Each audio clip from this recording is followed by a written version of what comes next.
Hi, my name is James, and this is James Loves Games, and today is my Kena Bridge of Spirits review for the PlayStation 5. Now, this is a game that I've been looking forward to for several months, actually about a year, since Sony's big PlayStation 5 software reveal that they did in September of 2020. They showcased and teased out Kena Bridge of Spirits, got everybody hyped up, and it finally released a few weeks ago, and I gotta say, it's a really good game. It certainly met all of my expectations and actually exceeded them a little bit, but let me break down how the game is category by category. So first, let's start with the visuals. Now, I don't need to tell you much about the visuals in this game because you can see for yourself. It's gorgeous. And Ember Labs, the company that developed Kena, actually started out as a animation studio, and really their claim to fame before Kena was a Majora's Mask animated short that they put on YouTube, and it's pretty interesting. You should check it out if you're into cool CGI animation or just Zelda lore in general. But anyway, this is their first foray into game developing, and you can tell right away the animation DNA that this company has. I mean, the cutscenes are absolutely stunning. I could just sit and watch all of them together as a movie because everything is put together so well. Everything flows so well. The facial expressions are realistic. The cinematography, the art direction, all of it is absolutely stunning.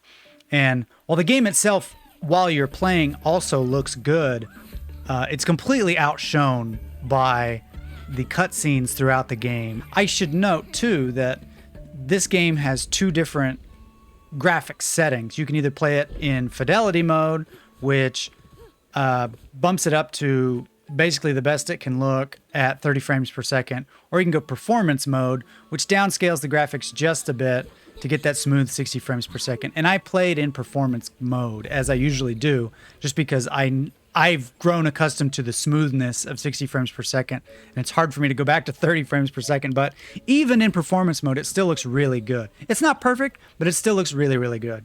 And it was smooth as butter the entire time. I think maybe I had one or two hiccups in all of the time I was playing the game. So, depending on your preference, if you want it to look better or run better, you can choose between one of those two. But I found that performance was fine, and the graphics didn't suffer too much. Next is the audio, and this is honestly one of the best features of the game. This soundtrack is unlike any other game or movie soundtrack I've ever heard, and I believe that it's inspired a lot by kind of Indonesian or Balinese musical culture. It's got a real charm to it, but moreover than that, what I really like is that a lot of the tunes are even catchy.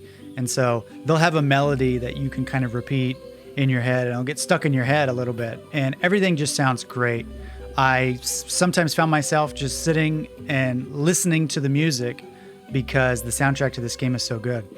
As far as the sound effects throughout the game are, I don't have much to say about any of that. It sounds good. I didn't notice any problems. I don't really have an ear for how good audio sounds, but everything sounded the way you would think it would sound. So, I mean, I guess it's good in that regard. But for me, the real takeaway was the music. It was just absolutely enchanting music. And I honestly find myself at work listening to the soundtrack on YouTube while I'm doing other things, just keeping it on in the background. Great music. That's pretty much it. Great music.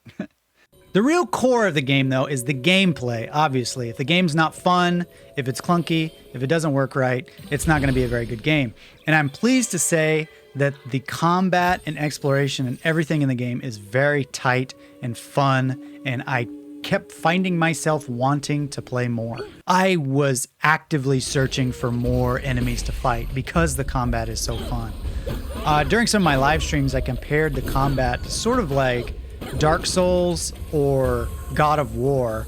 And so it's sort of in that vein. You kind of dodge around. You've got all these different tools at your disposal. You've got, you know, your staff that you can use light or heavy attacks. You've got your bow that you get after a while. that has all sorts of different abilities, and you've got a special spirit bomb that you can throw that will stick to enemies and explode after a while, or you can shoot it with an arrow and explode it that way. And so there's lots of fun little combinations of things you can do even during just regular fights along the different trails of the game. The thing that really stood out the most to me was the enemy variety. There are so many different kinds of enemies in the game, and it's so fun trying to figure out and balance the different weaknesses of each enemy and sort of prioritizing which ones to take out first. You know, some of them are flying around or have giant weak spots in their abdomens that are good for bow and arrow. Some of them stand far away and throw fireballs at you. Some of them like to rush in real close and smack you with a giant tree sword. But it was really fun trying to figure out the best way to take out a group of enemies depending on what sort of mechanics work best against them. And so it really kept you on your feet. It was very dynamic, and it was just fun. And one thing else about the combat, honestly, I was expecting this game to be a lot easier than it was. And because of the sort of Disney Pixar-like visual style of the game, it's very cute. You got the little rot creatures, and everything just looks very charming and kind of family friendly. But honestly, a lot of these bosses were really difficult. I mean, like Dark Souls level difficult bosses. Some of them, it took me 5 to 10 tries to take down these bosses, and I was pleasantly surprised. I was frustrated at times, but pleasantly surprised. Some of the bosses have sort of tricks and gimmicks on how to sort of be able to attack them so that they take damage. And once you figure those out is sort of where the real fight begins. And but I mean, the challenge was actually there. And starting out, there are 3 difficulty levels. There's basically easy, normal, and hard. And after you beat the game, you unlock expert mode, which would be the 4th difficulty. But I played this on normal, the 2nd difficulty level, and I felt like I was challenged plenty. And so if you're holding back on getting Kana because it looks too easy or too kiddie, don't let that get in the way, because it's certainly not either of those things. It deals with some very adult themes, and it gets pretty dark at points. But it certainly has its challenges, and they're very rewarding. As far as the exploration goes, this game has tons of little collectibles to get. There's little rots that you can get throughout the game that help power up Kana and her abilities. There are cursed chests. There's little hats that you can unlock for the rots. There's spirit mail that you can find throughout the world that unlocks other areas of the game that were previously inaccessible. There's just a ton of stuff to find, and honestly, a lot more than I was expecting. I played through the whole game and went through the story, and I explored what I felt was quite a bit. I mean, I didn't just bypass everything, but, you know, I went through most of the buildings and looked for stuff, and I think I only got about maybe 2/3 or half of all the stuff available in the game.